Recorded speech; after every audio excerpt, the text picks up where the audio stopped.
Monsieur le président, monsieur le Premier ministre, messieurs les ministres, mes chers collègues, quand le droit international est piétiné, c'est à la diplomatie de trouver la force de le remettre sur pied.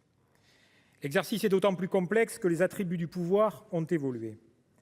La puissance du dialogue a été évincée par la force brutale, qui ne vise pas à construire un ordre politique nouveau, mais qui cherche à détruire les équilibres et parfois à restaurer les empires du passé. Une force qui, dans le fracas des bombes, méprise lâchement le droit international.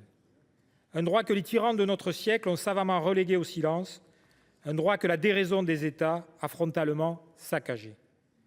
Face à la loi de la jungle, il nous faut revenir aux valeurs refuges que nous avons toujours portées.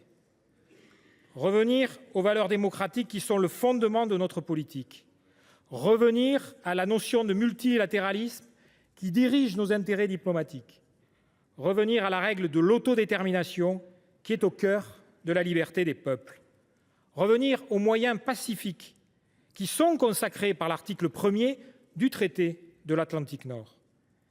La nouvelle agression de l'Ukraine par la Russie, le 24 février 2022, après celle de 2014, a été l'expression du mépris de ce socle de valeurs. Ce basculement a confirmé que notre continent n'est pas épargné par l'épidémie de brutalité qui s'est emparée du monde. Une épidémie dont les victimes sont les millions d'enfants, de femmes et d'hommes en proie à cet espace international plus dangereux aujourd'hui qu'il ne l'était hier. Une épidémie qui nous enjoint à avoir une pensée pour les civils morts, blessés, endeuillés, plongés dans l'inquiétude, pour les peuples meurtris, pour les peuples que l'on veut effacer, pour les otages, pour nos compatriotes et les personnels de nos ambassades établis dans ces pays, directement frappés par les velléités d'hégémonie déchaînée. Une pensée aussi pour les opposants politiques progressistes qui militent au péril de leur vie, qui n'ont pas voix au chapitre dans ces États déstabilisés, mais qui trouveront toujours dans cet hémicycle des alliés pour se faire le relais de leur voix. Oui, quand le droit international est piétiné, c'est à la diplomatie de retrouver la force de le remettre sur pied.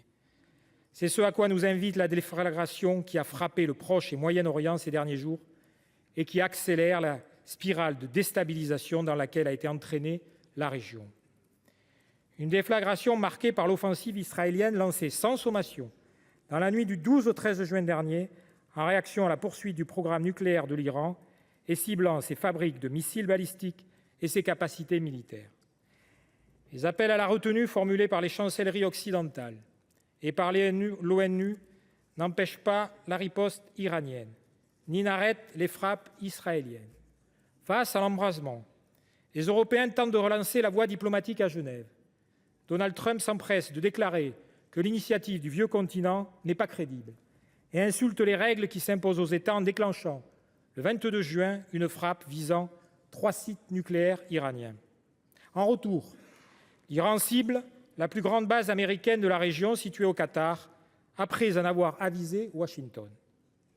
En réalité, c'est un deal à la Trump, une opération de communication bien huilée, une transaction indécente.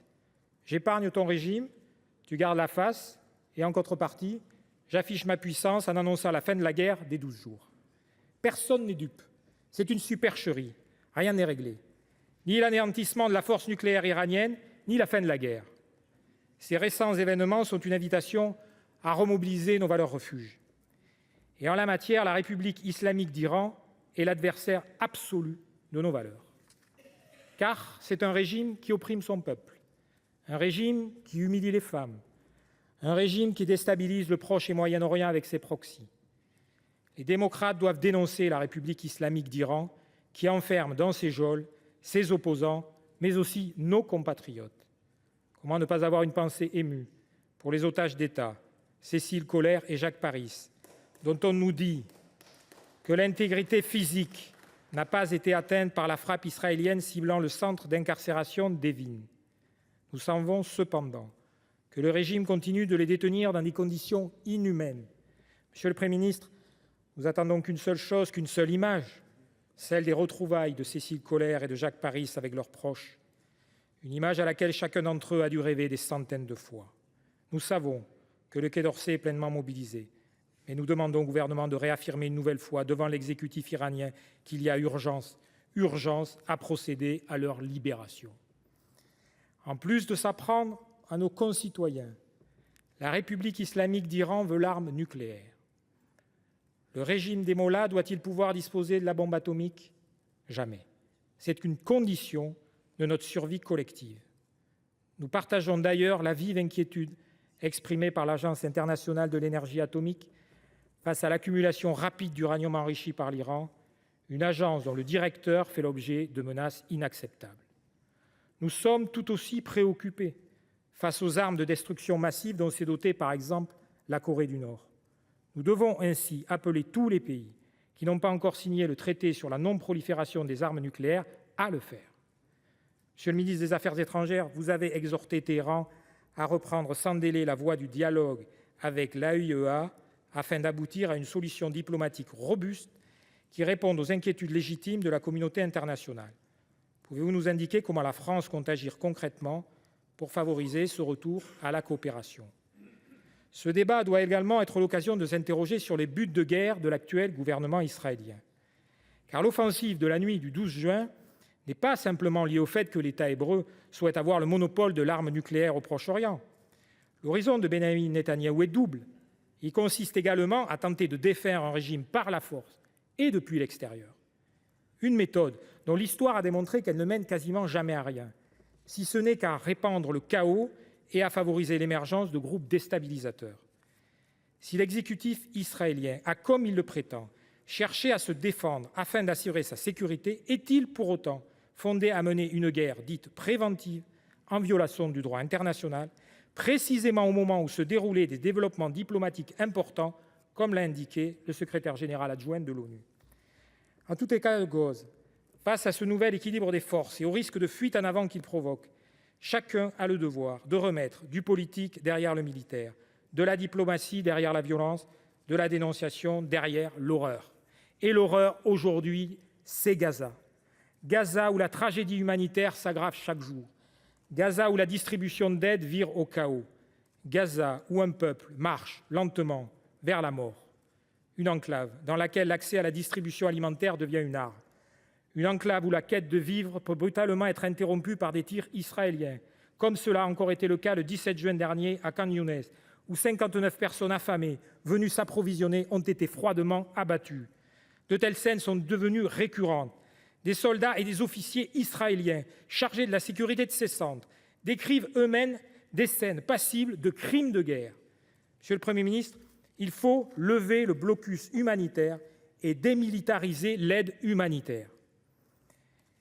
Au total, depuis les attentats terroristes du 7 octobre perpétrés par le Hamas, ce sont plus de 56 000 Palestiniens qui ont été tués par Tsahal, dont 17 000 enfants.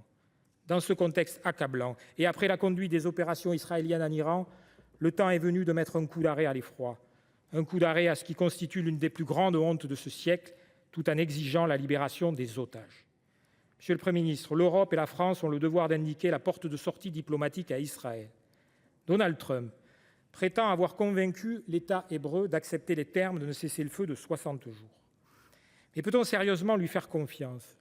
Lui, le faiseur de paix autoproclamé, qui projetait de manière obscène de faire de Gaza un gigantesque complexe hôtelier, impliquant le déplacement de la population palestinienne. Peut-on envisager l'avenir avec ceux qui, après avoir bâti un ordre international basé sur le droit, s'attachent à le massacrer et, au passage, à abandonner l'Ukraine en annonçant hier la suspension d'une partie de son aide militaire? Peut-on confier les clés à l'architecte du chaos qui, au moment même où il retirait son pays de l'accord de Vienne sur la dénucléarisation de l'Iran, s'est placé en position de responsable de l'escalade qui déstabilise le Moyen-Orient? Non, l'avenir de la région ne peut pas s'écrire dans la sûreté avec le fanatisme des mollahs. Mais l'avenir ne peut pas non plus s'écrire avec ceux qui estiment que rétablir la concorde passe par des déflagrations interposées. La désescalade au Moyen-Orient doit venir de ceux qui croient en la diplomatie. Elle doit venir de ceux qui placent la prééminence du droit international et du multilatéralisme au cœur de leur socle intangible de valeurs. Elle doit venir de ceux qui défendent la solution à deux États, position historique des socialistes. Elle doit venir de ceux qui se mobilisent activement pour la paix. Je pense aux sociétés civiles, mais aussi à des politiques tels que l'ancien Premier ministre israélien Ehud Olmert et l'ancien chef de la diplomatie palestinienne, Nasser Al-Kidwa. Elle doit venir de ceux qui entendent contribuer à la stabilité en Cisjordanie, au Liban et dans tout le Moyen-Orient. Dans ces moments où l'histoire bascule, comme en 2003, avec l'intervention des États-Unis en Irak, il y a un pays qui sait dire non au monde, qui sait dire au monde ce qui est juste.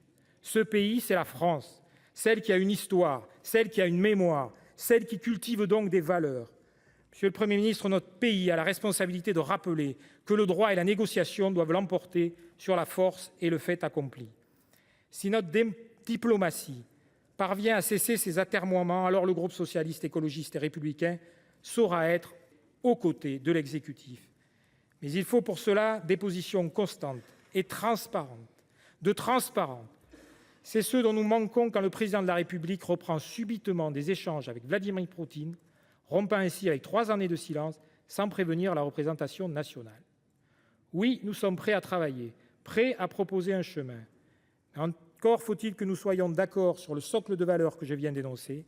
Encore faut-il que vous vous engagiez à cesser de ponctionner le Quai d'Orsay, de compresser les moyens de notre diplomatie et d'éteindre ainsi la voix de la France. Encore faut-il que vous ayez la volonté de définir les intérêts diplomatiques de notre pays dans un cadre partagé et non à travers une position isolée. Car ce n'est pas une succession de débats ponctuels comme ce soir qui permettra de bâtir la politique diplomatique de la France, mais des échanges ininterrompus avec les forces politiques. Notre formation politique a toujours su prendre ses responsabilités. Faites un pas vers ceux qui veulent construire. Soyez à l'écoute de ceux qui ne faiblissent pas sur l'essentiel. Placez-vous à la hauteur du chaos que traverse le monde. Ce qui est en jeu, c'est la parole de la France, c'est la force de nos valeurs. Et ces valeurs, Monsieur le Premier ministre, elles doivent rester l'expression vivante de notre héritage, celui des Lumières.